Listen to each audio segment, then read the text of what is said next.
Hello, আসসালামু আলাইকুম। আজকে আমরা দেখব বাটন মোবাইলের নাম্বার কিভাবে ব্যাকলিস্ট বন্ধ করতে হয় এবং ডিলিট করতে হয়। আমরা বাটন মোবাইল ব্যবহারের ক্ষেত্রে অনেক সময় দেখা যায় আমাদের চাপ লেগে নাম্বারটি ব্যাকলিস্ট হয়ে যায়। সেই ব্যাকলিস্টে আমরা কিভাবে নাম্বার ডিলিট করবো সেটা দেখব আমরা। তাই দেখার জন্য আমরা চলে যাব মেনুতে গেলে মেনুতে যাওয়ার পর আমরা এক এক বাটন মোবাইলের এক এক সেটিং থাকে। তো আমরা এখান থেকে কল সেটিং বার করতে হবে।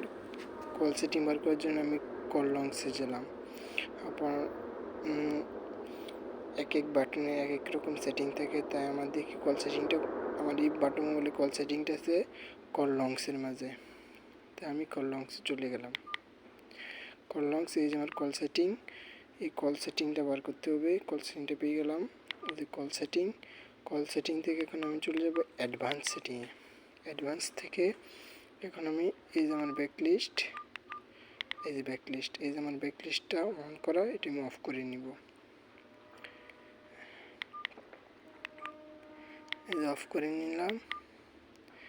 এখন আমি চলে যাব ব্যাকলিস্ট নাম্বার, কয়টা নাম্বারের ব্যাকলিস্টে আছে। যে আমার যেহেতু কোনো নাম্বার নেই, তাই আমার এখানে ডিলিট করার প্রয়োজন নেই। এখান থেকে আমি 20টা নাম্বার ব্যাকলিস্ট করতে পারবো এবং 20টা নাম্বার যে কোনো নাম্বার ইচ্ছা করে ডিলিট করতে পারবে। যে এখান থেকে তারপর আপনি ডিলিট করতে চাইলে এই অপশনটা আছে, এই বাটনে ক্লিক করবেন। করার পরে এডিটে এখানে আরেকটি অপশন আসবে ডিলিট, সেই ডিলিটে ক্লিক করলে নাম্বারটি ডিলিট হয়ে যাবে। ধন্যবাদ সবাই, আশা করি বুঝতে পারছেন কীভাবে নাম্বার আমরা ব্যাকলিস্ট করলে বাটন মোবাইলে সেই ব্যাকলিস্টটা বন্ধ করবো। এবং ধন্যবাদ সবাইকে।